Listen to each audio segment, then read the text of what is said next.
wait when he stops. Just wait when he stops. All right, yeah, you're good. All right, so the first stand got a quad in. They're about the windows. Kevin had a rushy shot.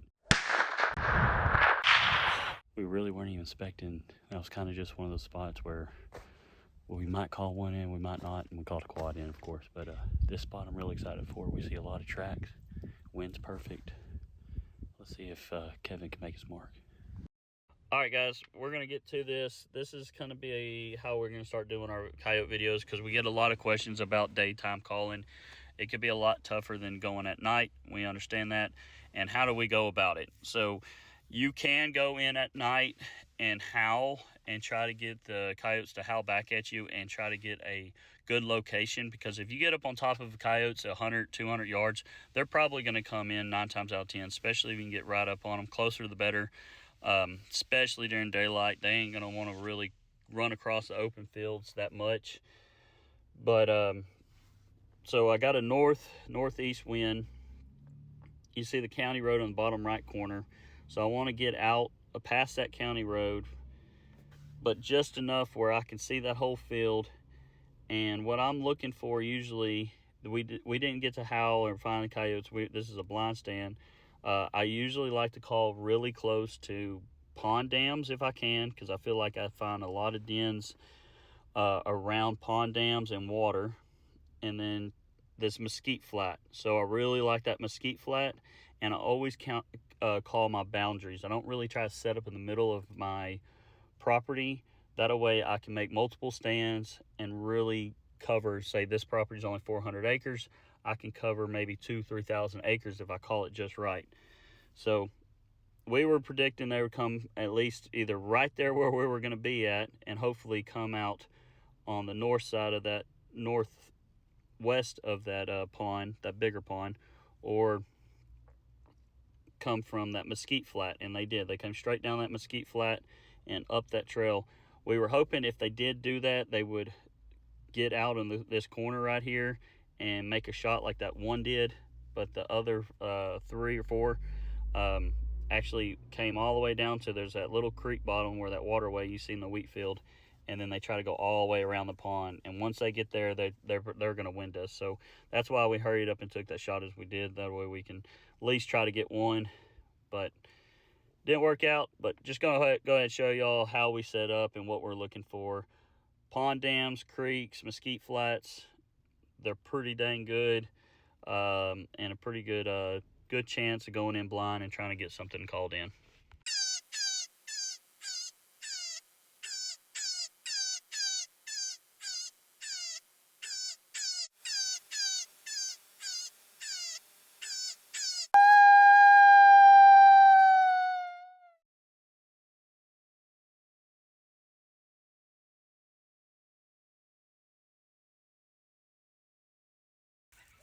Right there, straight out in front. Right there, straight out in front. Hell yeah. All right, guys, so on this stand, as you can see, there's not much cover. It's pretty wide open, but there's a lot of grass, a lot of tall Johnson grass you can see up north. So this map is facing north to south right now, from left to right. We set up right there on the right side. We're getting an east wind, and that creek runs right down there. So there's not much cover we're calling into, but what we know is from the summer, about a mile north from here, there's a big block of woods that holds a lot of coyotes in the summertime. Well, right now, these groups are pushing their pups out, and we're hoping that one of these pups, if not that group, is in this area. And sure enough, one of those pups that we believe that were denned up in the summertime there got pushed out this way, and that's what we called up, and that's why we were able to get so many chances at him. He popped up first at 20 yards right there.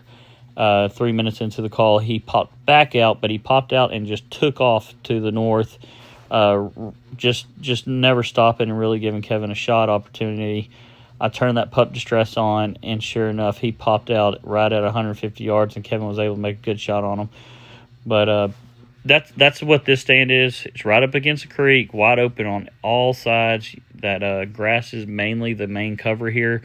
There is a few trees, as you can see. There's actually a county road just south of there. That's where we parked. You can't really see it. That's why we didn't call that block of woods by the green X. But that's what we're mainly going after, is trying to get, hopefully, one of these coyotes that got pushed all the way from the group and want to come in and be curious. But that's a good time if you have property that you know where coyotes stay at in the summertime, but you don't have permission, and you might have permission further away. Try to call there this time of the year. You'll never know. Those pups might be in that area trying to find their territory for breeding season. We're not going to show you this because it's pretty graphic, but this dog came out first. We're playing the Pound Town, and he spooked us. I mean, he saw us, he took off, and then I put pup distress in. He popped up here and he took off that way, and then I put a total pup package in, and he popped up again, and Kevin dropped him.